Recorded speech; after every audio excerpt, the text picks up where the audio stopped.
Thank you, Linda. Appreciate y'all coming out this kind of weather. Um, Already been asked 2 or 3 times in here, and I'm asked about everywhere I go. They say, "How do you get a name like Chimp?" And I'm a junior. My dad was nicknamed that, and he said back in his day, you didn't ask questions like that. You just went with it, you know. And his brother had named him that when he was a baby, for some reason. And of course, being a junior, I got it tagged on me. And through the years, I've been called Chink and Chipper and Chatty and Chad and everything in the world. And I remember one time when I was about 15, I went on wheat harvest.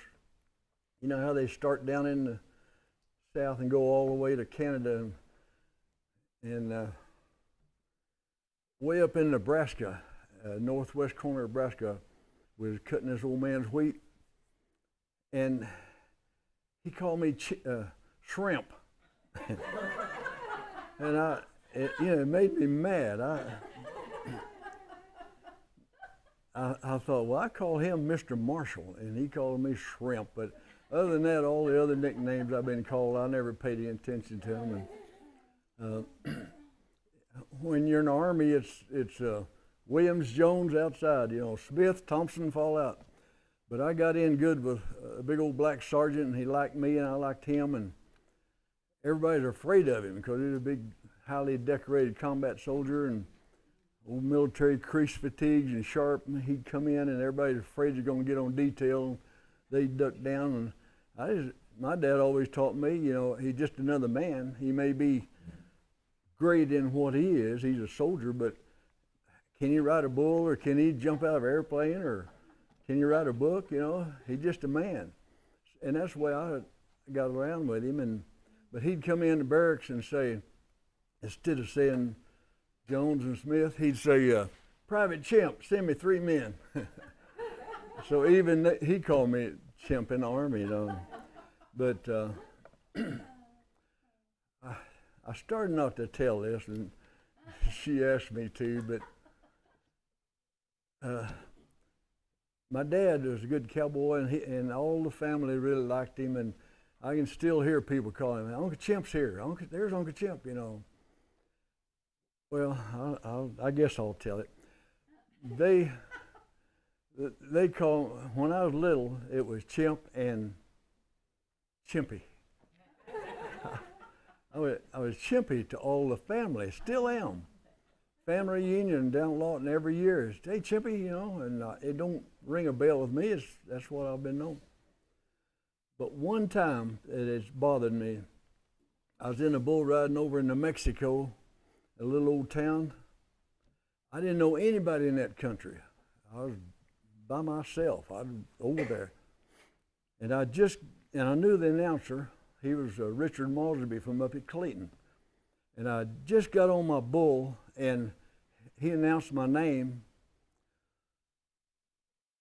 Way up in the stands, my grandmother was up there.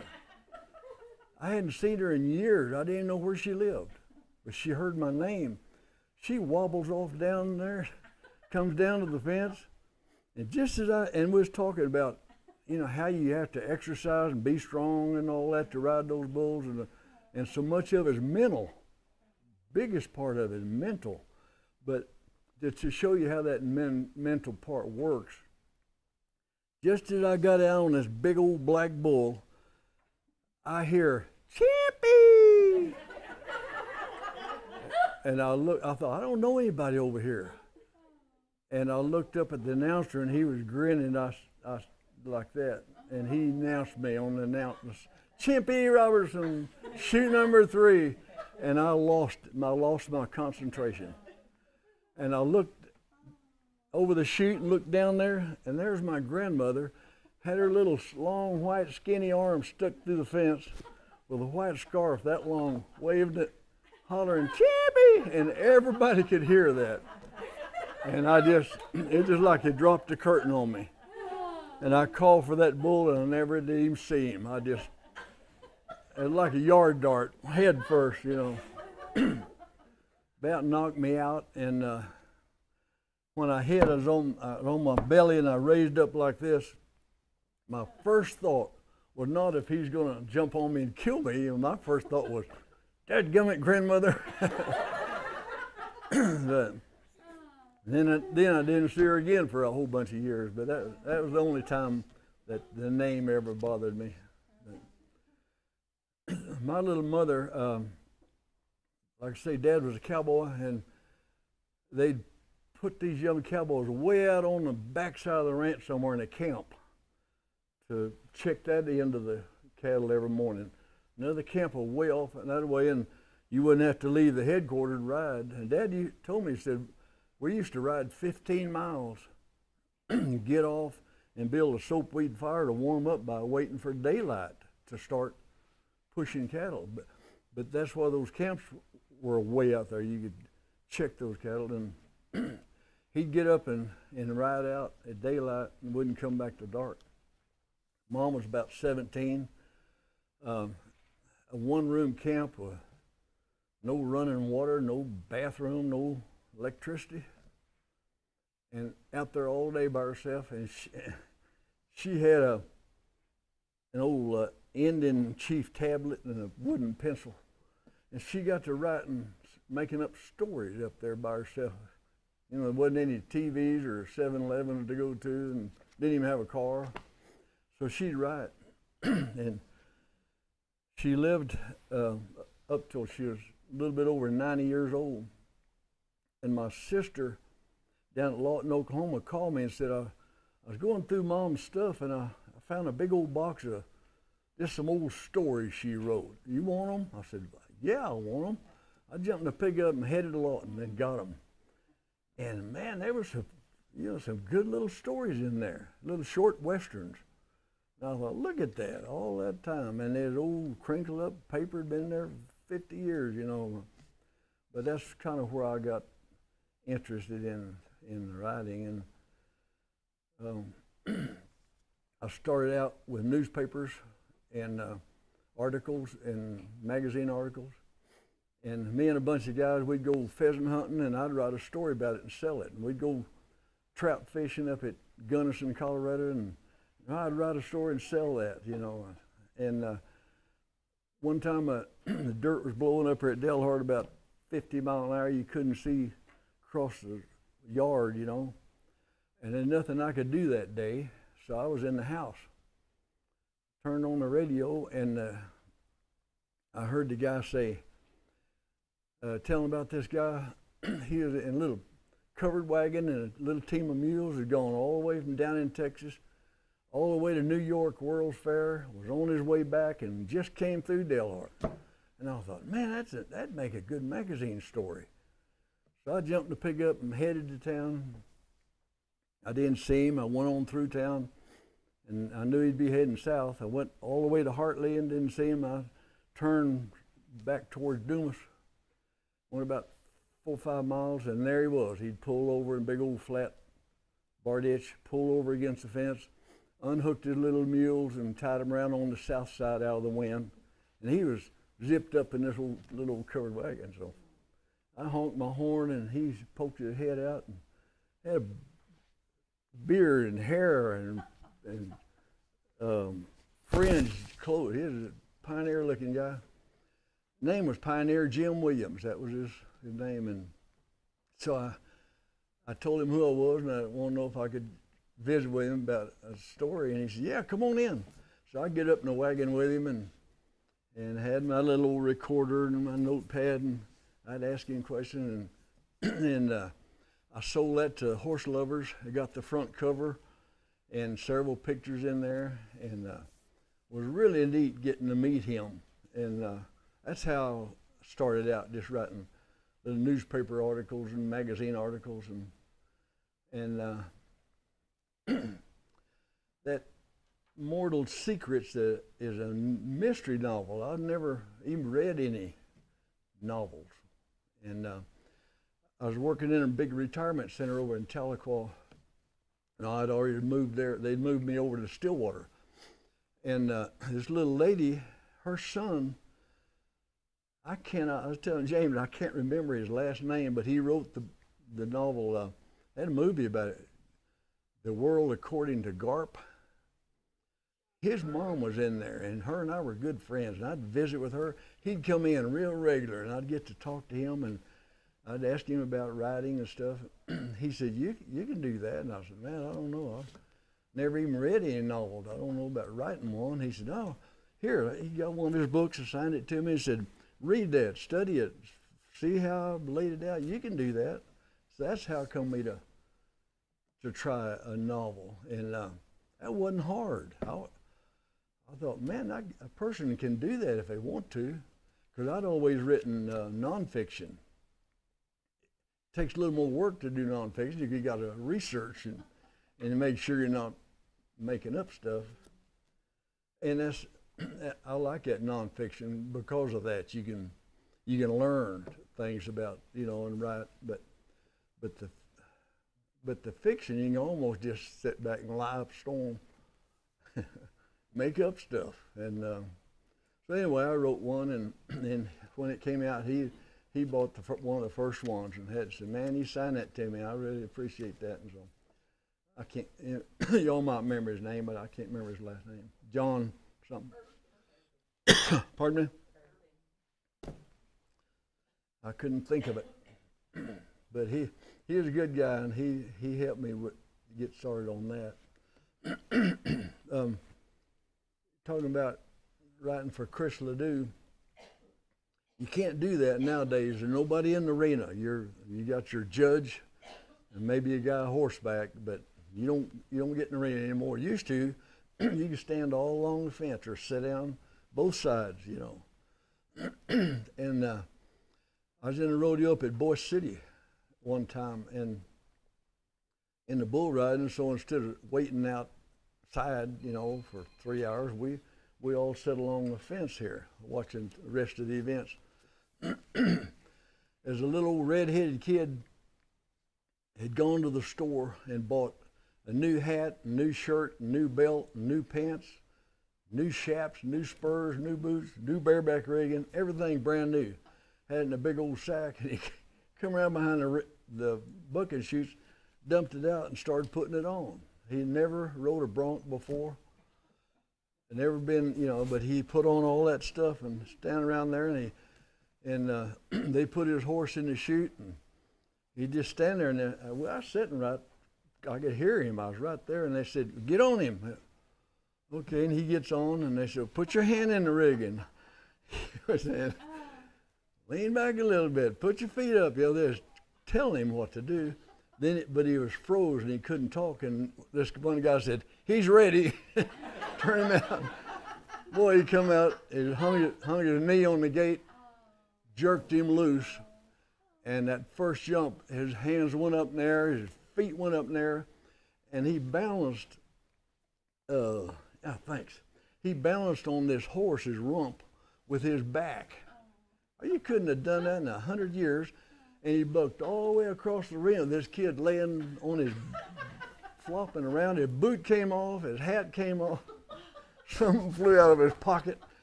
And the horse hit the fence and jumped back, or the old kid went off.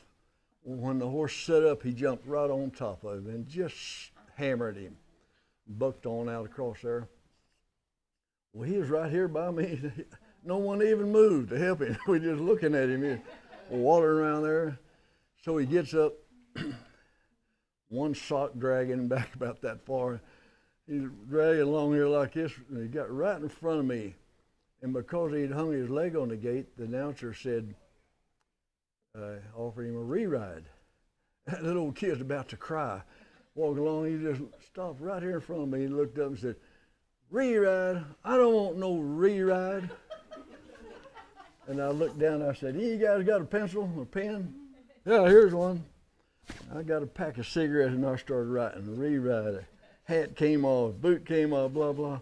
And I had that song written before the rodeo was over, and Chris Ledoux recorded it. So that's how I come up with that one.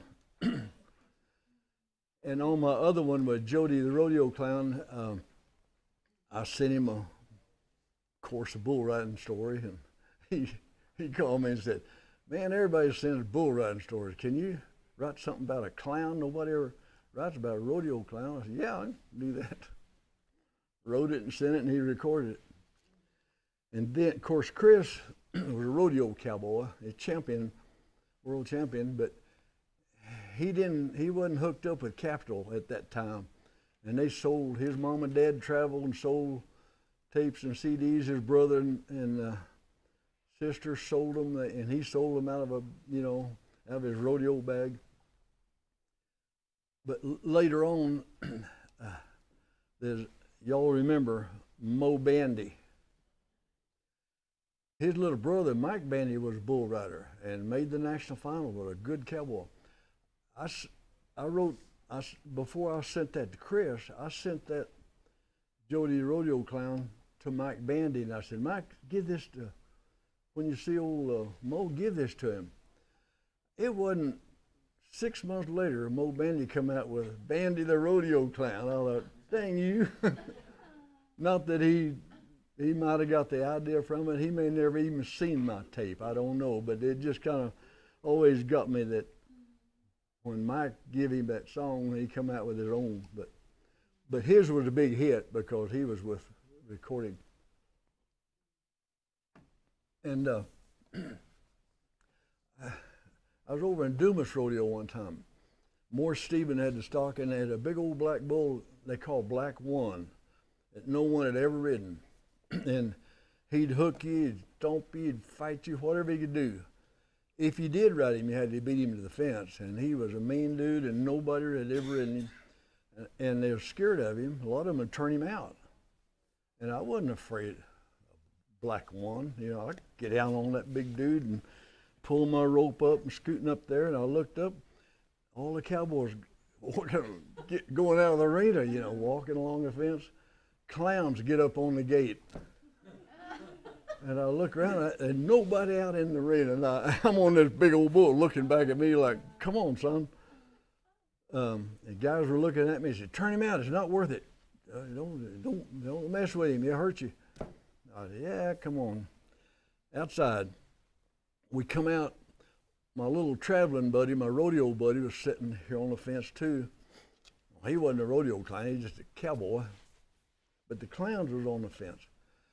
Boy, we come out of there and made 2 or 3 jumps and went into that hard spin, and down I went, shoulder, and you know how you can't hardly get out of that. And after all that, I did a hit right like this, and I looked up, and that big dude was already turning.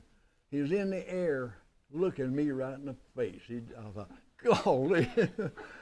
And I jumped up and put my hand back like this to go to the chute, and my rodeo buddy, just out of reflex, jumps off the gate and runs out to save me, I don't know.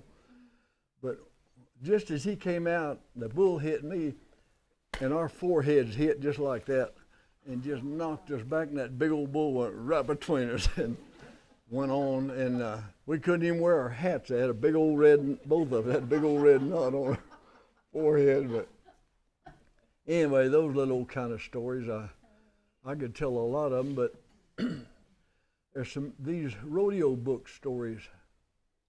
I've been around a lot of these boys, and you hear them talk about, hey, one time up at Calgary, I thought, man, that's a funny story. And they go, hey, we was down to Houston, we drove out there, and something happened. I said, hey, I like that.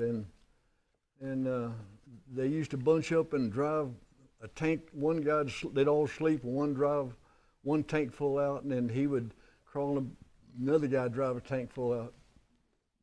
They drove all through the night. This boy run out of gas. He pulled in a station. Everybody's sleepy, and they changed drivers. He drives his tank out, pulls in. When they wake up, they're right back in the same. He turned around and drove his tank back to where they started, and just stories like that. And I said, well, I like. Would you send that to me? And well, yeah, you bet. I got 122 in rodeo stories and 140 in rodeo stories too. world champions, former champions, future champions. But that's how I got to do the rodeo stories books. I just knew they'd be fun to listen to, and I'd get them in one at a time on the internet and just read and laugh at those and feed them right in there. And it wasn't long I had a whole dang bunch of them. And now I got one. I wrote a book on short stories. I kind of like that.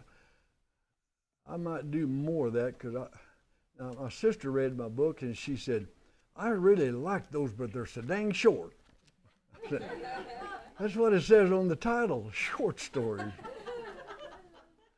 But y'all probably written short stories, but they're fun. It's dang little books, what it is. A few pages. It's a little story to start, a middle, and a finish. And I thought, I kind of like that. Make them up. I used a lot of people I went to school with in there. They don't know it. Well, some of them know it, but change their names but use the incidents. But it's kind of fun to do short stories. I don't do any magazine stories anymore or newspapers. I've been a little bit busy, but I don't know how I got started writing on those, but I was talking to Linda one time about westerns, and I'd never even read any westerns. I always did nonfiction. And she said, why don't you write one? I said, yeah, right. I can write a western. Yeah, you can. Get you a cowboy and a horse and a girl and have a problem and figure it out and make you a western.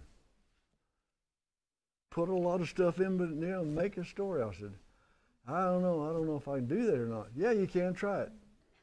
And I said, well, you look on the magazine rack and these westerns, there's a cowboy and a girlfriend and they're loving on each other and they're a little juicy, some of them about that.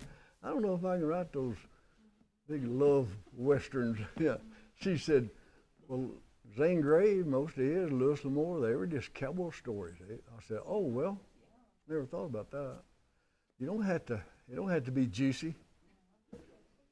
So I said, all right. When we hung up, I just pulled up a page and got started and started adding stuff to it. Oh, man. Talking to her one day, she said, how you doing on your book? I said, I'm up to 26 pages. Oh, that's good. The next time I talked to her, I said, I'm at 96 pages.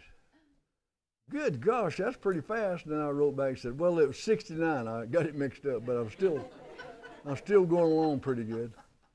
And I just kept, no big hurry. I just hammer away at it. And it was fun to write a Western. And I'm going to try to do another one or two. I live by myself nowadays, and I got a big old dog, old Rowdy. And he won't let me stay on the computer very long. I can just get in started and really get on, oh yeah, like it, man, I'm gonna have this to happen and get excited, and all of a sudden, Rowdy's sitting there. I said, okay, come on, out we go.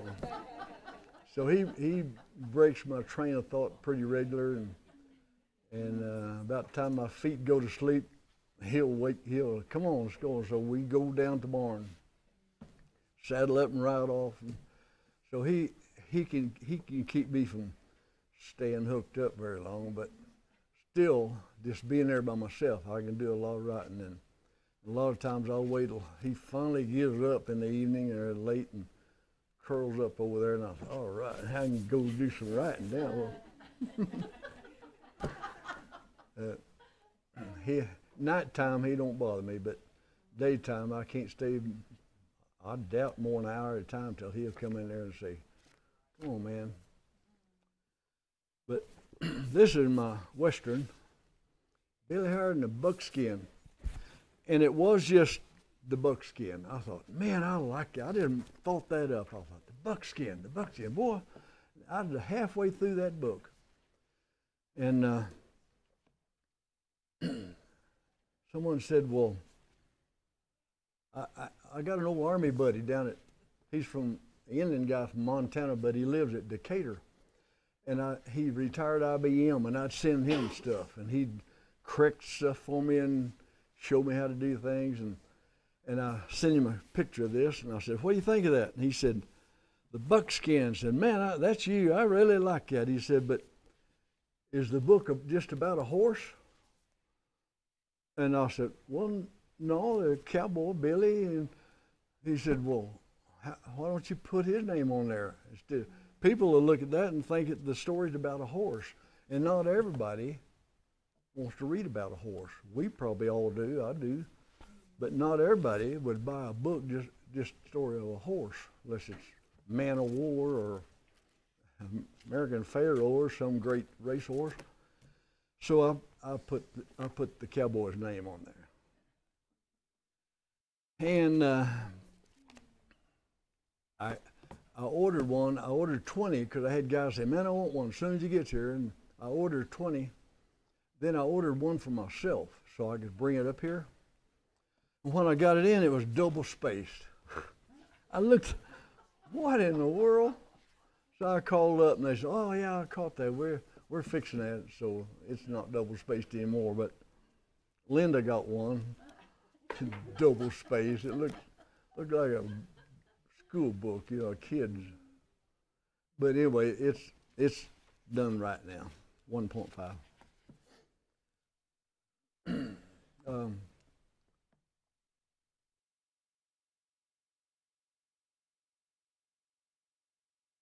I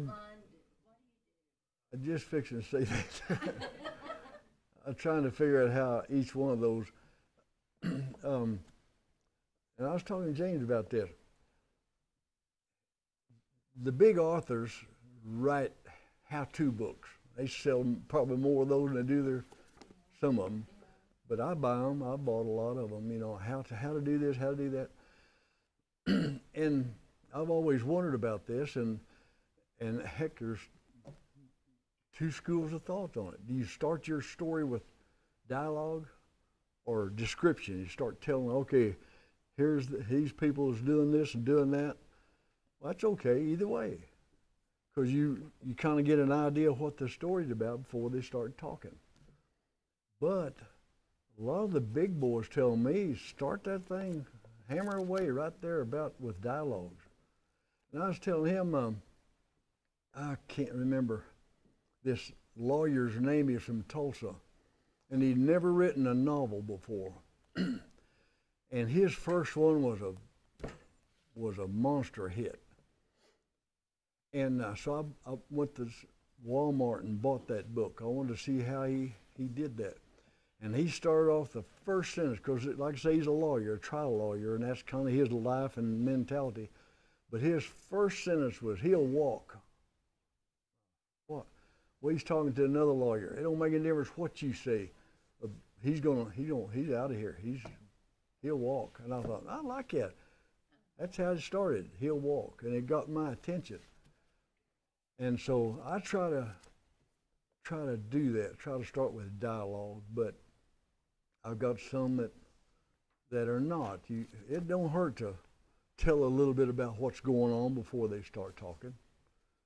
And like I say, either way works, whichever way you'd rather do it. I've seen some books that you can go 20 pages before anyone says a word. And you say, oh yeah, you got the whole story there, you know, before anybody starts talking.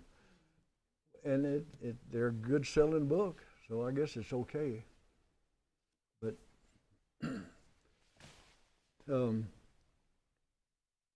my old Army buddy has helped me a lot on structure and how to stay the course and not give up, you know, and start off on something else. But on a novel, I mean, I lay awake half a night thinking, okay, what if, you know that old sentence, what if? Mary is going to turn here and go down there, and what if she don't turn to the right? What if she turns left? And has a wreck. You know, what if? Add that in there all the time. And I do that at night. I'll be laying there, I'll think, yeah, I like that. He's coming along here, but what if? And all of a sudden, hey, I like that. So you got something to feed in there the next morning, you know. But what if's a good thing, and I know y'all have all heard that, but it took me a while to catch on to it. But that's a good thing to say when you're writing. The nonfiction, like I was talking a while ago,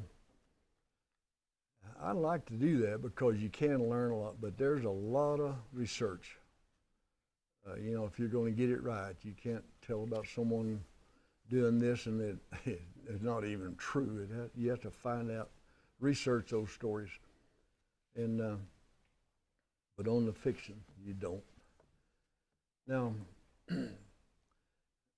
like the Roundup article, and I know most of y'all will probably know all about this, but the Roundup articles, I was going to write a story about, say, the Amarillo Rodeo. Boy, I just go to write and tell them, explain about the Amarillo Rodeo. Well, what if you rounded up 4, 5, 6, or 8 cowboys that's in the rodeo or have been in the rodeo and ask them, they get theirs. And the publisher, you send it to someone, they say, well, Chimp Robertson, I never heard of him. And most time they won't even look at it. But they say, oh, Jim Shoulders, Casey Tibbs, Larry Mahan, Ty Murray, yeah. What are they saying? And use people like that. And that's what I did on this POW book.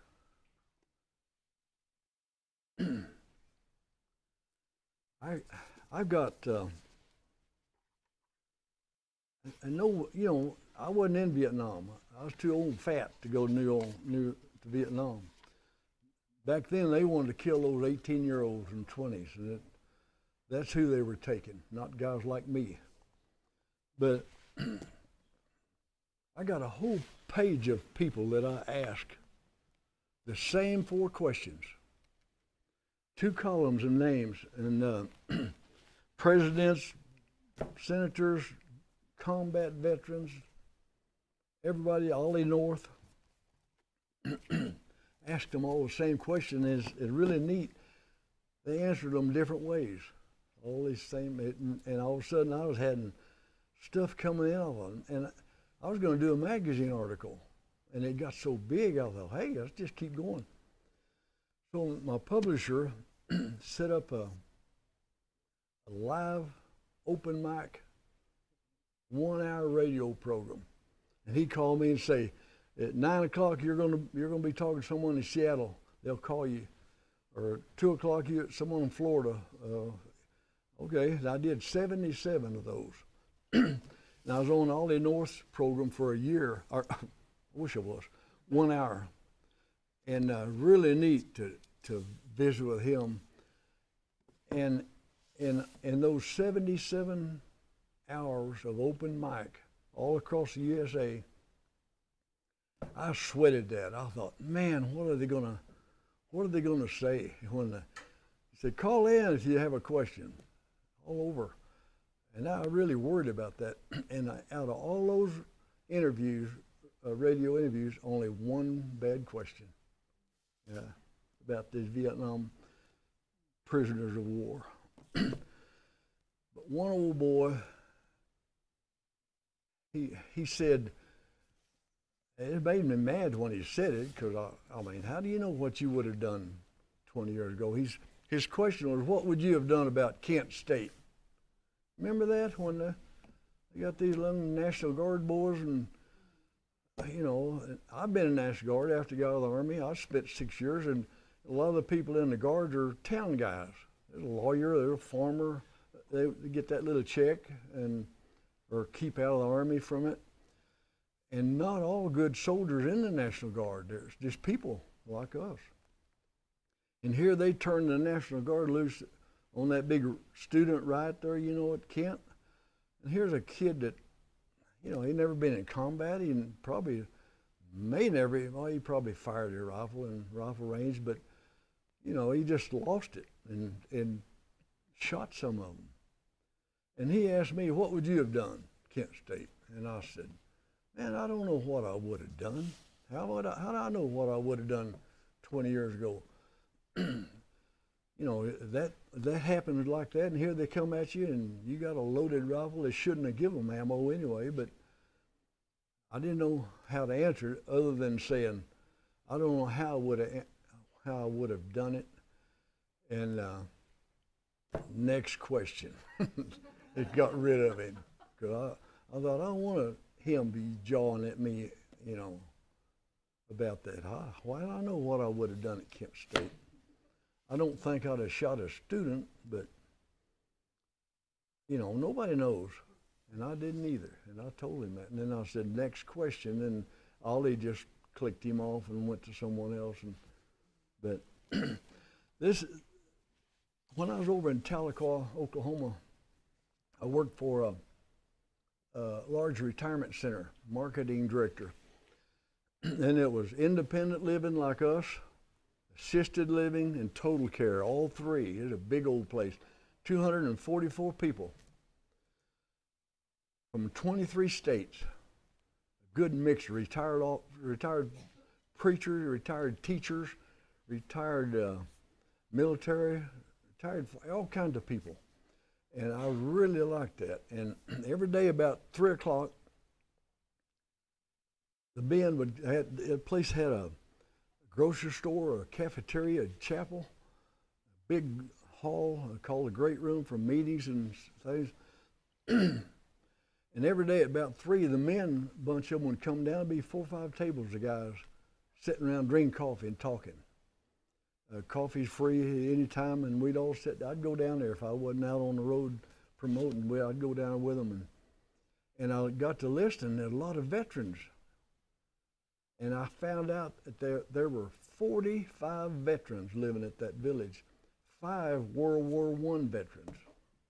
No one even knew some of them had been in the service. I thought, what a disgrace. I'd say something to someone, you know about Robert? Well, I didn't know he was in the Army. You know, he's a highly decorated soldier. I thought, that's not right. And so I went to the owner. He was a veteran, and most people didn't even know he'd been in the service. But I said, you know, what would you think about me starting a veterans village veterans club? And once a month we could come in here in the morning and we could give them a free breakfast. We'd go in the breakout room and sit and talk and have breakfast and visit. He said, that's a good idea. So we started doing it. Well, the combat veterans, you know, I've heard them say, well, I don't want to toot my own horn, you know, and they wouldn't talk about things they had done. The guys that had not been in combat, they didn't say nothing. And we just kind of eat and look at each other, you know. So one day I popped off some funny something that I'd seen in basic training. Everybody just laughed. Well, then here's a guy down. Yeah, well, one time, hey, I was up in Washington, and this guy over here. Well, shoot, one time we was on the ship, and so that's what it turned into, a fun breakfast telling funny Army stories instead of combat. Well, there were a man and woman had condos out there too, big, and they lived off up on the hill there, and they both in the service. He was in the Navy and she was in the Air Force. And I saw him go out the door. I said, hey, Jay, come here. I said, you and Geraldine were both in the service. Why don't you come to our little veteran meeting? He's a retired OSU professor. He said, Chip, I've been to meetings all my life, and I swore when I retired I'd never go to another one. I said, well, I understand that. I just wanted you to know about it. He said, yeah, I know about it. I've got a little weekly newspaper. He said, I know about your club. He said, but I'll tell you what I would do. I would go to an annual banquet where you bring in a speaker. And I said, man, that's an idea. Thank you. And I went to work on that. I went out to the university there in Tahlequah. They said, you can have this big hall. We'll furnish the meal, and that's all we'll charge just for the meal. So I made the tickets just enough for the meal. I didn't do one of them $50, $100 tickets. It was $7.50 or $8, whatever they would sell the meal for. And that thing was the next year was 1,000 people. And every year it was 1,000 or more came to that banquet. Just because these soldiers, and I wanted to recognize them so much. And my dad was a cowboy, but he served on Okinawa. I was going to tell about this a while ago, and I decided not to, but I will right quick. Like I say, I'm a junior. We lived on a ranch, and the owner was wealthy, a powerful man. So powerful, he told my dad, as long as you work for me, you won't have to go to the war. That's a lot of power over a town. Work for me, you don't go to war. So Dad got a better job offer. $40 a month, and you get twice that, and you got 4 kids, smaller ranch, better deal. Yeah, we moved to a little old town way out in New Mexico called Clapham, New Mexico. And dirt street, a little chapel, and a store and a school about it, you know. So we move out there. One day, Dad gets a draft notice. His boss said, "Okay, he's quitting me. Go to the draft board. You draft this man right today." That's the power he had. He gets this letter, Alton Robertson Jr. That's me. Dad throws it away. I wish he'd have kept that letter. I'd love to have it now. But a couple of weeks later, he gets another one. "Greetings, Uncle Sam, you know, Alton Jr." Throw it away. One day I was down at the barn. Dad was trying to saddle an old bronc, and I was watching him. I was a little old skinny neck kid. And here come an old big black car down this 2-rut road. Real slow, you know, town guys, city guys, and big old car, high center, bouncing around, come wobbling off down there. I was sitting there watching him. I'd never seen a big black car. I was a country kid. And I just looked at that car. He come off down there and stopped. 2 men get out, and they got on business suits and neckties. Now, I'd never seen a man in a suit. You know, I was really watching, man, big black car, someone in a suit. And one of them gets a briefcase. I thought, I dang sure never seen anybody carry a briefcase. And here they come, right down the barn. Step in that little walk-in gate, and this old boy walked up to Dad and said, "You know Alton Robertson Jr.?" Dad said, "I sure do." He said, "Well, do you know where he is?" Dad said, "I sure do." The boy said, "Then where is he?" And Dad said, "Sitting right up there on that fence." I guarantee you in 2 weeks, he got one addressed to senior. They rushed him through basic training and sent him right to Okinawa, one of the longest, bloodiest battles of the Pacific. So that man hired Dad to run that ranch, not take care of his family while he was gone, so way off out in the boonies. So when he leaves, where are we going to go? The ranch we just left, Mom's cousin, a little cowboy, and his wife and baby took that job. So we moved back with them. And one night we come home from somewhere. Not many people had cars. He had an old car. And I don't remember, I was young enough not to remember hardly anything except when we got back that night, and I know y'all have heard this or done it or said it or whatever, but you, "Wake up, kids, we're home. Get up, we're home. Come on, get up, we're home." And I heard that and woke up. And he gets us all out of the car. There's not a light in 40 miles. Back then, no pole lights, no yard lights, nothing. And pitch dark. That ranch had a real long porch. So he starts out, his little wife carrying a baby right behind him. You could barely see each other. Then their little daughter right behind her. Here come my little mom with a baby. My sister behind her, my brother behind her, and old tail end Charlie. I bring it up the back, you know. Little old kid, I could barely see my brother in front of me. when he gets to the door up there, a man leans way down and pulls that curtain open, and I'm kind of hugging the wall there so I can keep up. And I saw that curtain move, and I turned like this. His face looked that big around. He was just a window and a screen between us. It's pitch dark, but I could see his face right like that. And I said, CB, there's a man looking out the window. It scared him so bad, he wheeled around and knocked his wife and baby down, knocked his daughter down, knocked my mother and her baby down, knocked my sister down, my brother down, and mowed me over, just rolled us up, and went on out. And to this day, I can hear him yelling, "Get up and come on." I could hear that. I couldn't see him, but I could hear it. "Get up and come on." Well, you couldn't see anybody on the porch. It's too dark. They were wandering around, coming, screaming, hollering, bumping into each other, and trying to get up and start. So we do get up and finally get on out the car and drive up to somebody's house and has a phone. And they call the sheriff. And back then, Delaware had 3 air bases.